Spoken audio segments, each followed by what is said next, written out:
저는 작은 교회를 섬기고 있는 20대 청년입니다. 이 교회를 뱃속에 있을 때부터 부모님이랑 다녔거든요. 근데 저희 교회가 약간 설교로 봉사를 강요하는 듯한 느낌이 있어서요. 제가 예민하게 받아들이는 건지 잘 모르겠어요. 예전에 제가 예배 반주를 했을 때 손이 아파도 봉사를 해야 한다 이렇게 말씀하시더라고요. 몸이 부서져라 봉사하면 그걸 하나님이 바라보신다 라고 말씀하시더라고요. 저는 하나님이 자신의 자녀가 아픈데 아프면서까지 봉사하는 건 원치 않아 하실 거라 생각하는데 자꾸 아파도 봉사해야 한다고 그러길래 뭐가 맞는 건지 모르겠습니다. 애초에 강제로 봉사를 시키셨는데 기쁨으로 할 수가 없잖아요. 봉사를 설교로 강요하는 것 같아서 살짝 교회를 옮기고 싶은 마음도 듭니다.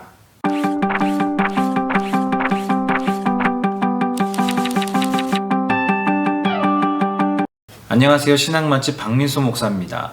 교회 생활하면서 참 고민이 많고 생각이 많아지는 부분이죠. 교회 봉사. 교회를 다니다 보면 신앙이 점점 성장하면서 교회에서의 봉사활동에 대한 마음이 우리가 자연스럽게 생기죠. 또 목사님도 그렇지만 다른 교회 분들이 이렇게 한번 해보지 않을래? 라고 추천을 하기도 하고요.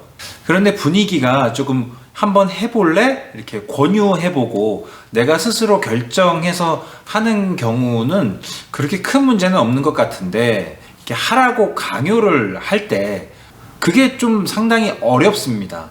무조건 좋다고 말할 수도 없고 무조건 나쁘다고 말할 수도 없는데 교회에서 봉사활동을 강요받는다는 느낌이 들 때 생각하면 좋은 것 3가지를 한번 말씀드리겠습니다. 봉사활동을 강요당한다는 것 자체만으로 교회 봉사의 본질 자체를 나쁘게 보는 것도 적절하지는 않습니다. 물론 저는 그리스도인의 삶에서 가장 중요한 것, 예수님의 십자가의 은혜로 말미암아서 우리가 꼭 누리면서 살아야 하는 것 중에 하나가 자유라고 확신합니다. 그런데 그 자유가 우리가 생각하는 것처럼 우리가 정말 아무거나 마음대로 막 할 수 있는 것, 그런 자유를 이야기하는 건 아니에요.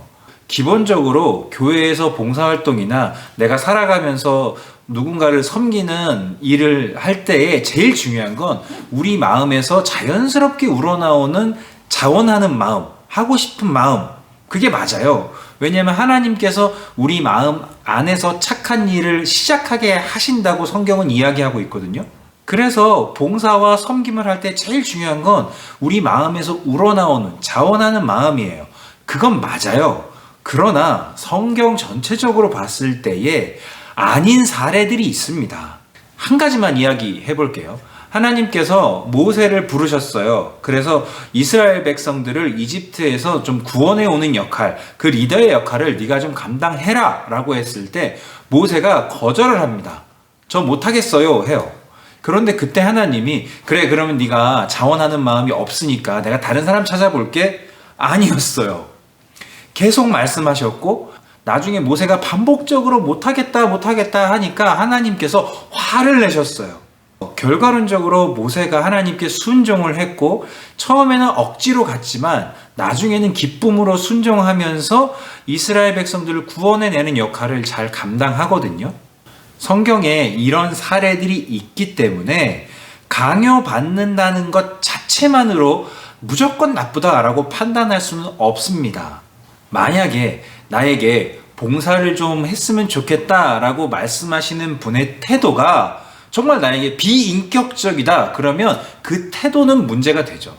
그 비인격적인 태도에 대해서는 우리가 얼마든지 조금 거부하는 게 맞습니다. 그러나 그 비인격적인 태도는 태도고 봉사의 본질은 또 본질입니다. 기분 나쁜 걸 빼고 생각해 보자는 거예요. 기분 나쁜 걸 빼고 생각해 봤을 때에 그 봉사를 지금 하나님이 나에게 원하시는 것 같다, 아닌 것 같다를 판단해 봐야 되겠죠.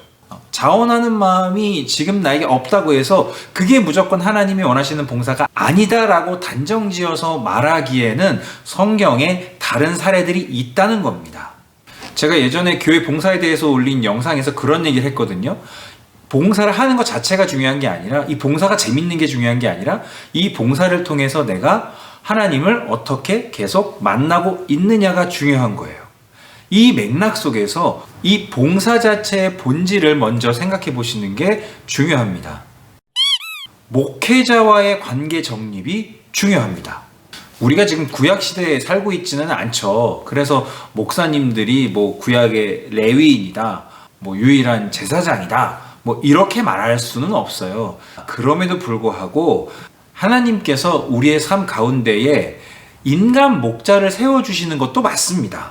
물론 인간 목자와 우리의 진짜 목자이신 예수님과는 비교할 수가 없죠. 그건 비교하면 안 돼요. 사람은 사람이고 예수님은 예수님이니까 비교할 수는 없어요. 그 부족해 보이는 인간 목자가 하나님의 말씀을 대신해서 전할 때에, 또 하나님의 마음으로 우리에게 무언가를 권면할 때에 그 부족한 인도하심을 바라보면서 완전하신 하나님의 인도하심을 바라보고 하나님께 순종하는 연습을 하는 것, 이것 또한 하나님께서 세워주신 우리 삶의 질서 중에 하나예요.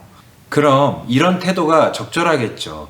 우리 눈에 부족해 보이는 인간 목자, 그 대상을 하나님처럼 믿고 순종하고 따르는 건 적절하지 않아요. 그건 이단이죠.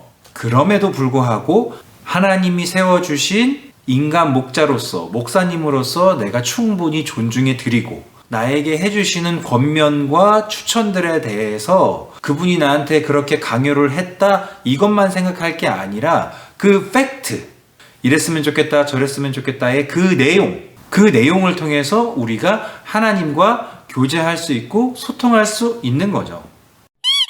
교회를 옮기는 문제는 마음 상하는 것만으로 옮기면은 계속 옮기게 됩니다. 교회를 옮길 때의 가장 중요한 기준은 교회의 비전과 나의 비전의 방향성이 일치하느냐 아니냐입니다. 이 세 번째 주제에 대해서는 교회 옮기는 게 죄인가요? 라는 제목으로 제가 올렸던 영상에 잘 설명해 두었으니까 그 영상을 봐주시면 될 것 같아요. 저는 이분에게 교회를 무조건 옮겨라 라고 당장 단정지어서 말하기에는 조금 어려운 것 같아요. 단순히 봉사를 하라고 말씀하시는 그것 때문에만 옮기지는 마시고, 나에게 봉사를 하라고 권면해 주시는 분께서 계속 정말 나를 비인격적으로 너무 대하신다, 그렇다라면 그 비인격적인 태도에 대해서는 그렇게 하지 말아달라고 요청을 해보신 후에 조금 더 서로 인격적인 대화를 하면서 왜 나에게 그런 권면을 하셨는지 한번 그 진심을 확인해 보셨으면 좋겠습니다. 교회를 옮기는 것은 그 이후에 하더라도 전혀 늦지 않습니다. 그런 확인들을 꼭 해 보신 후에 결정을 하셨으면 좋겠습니다. 감사합니다.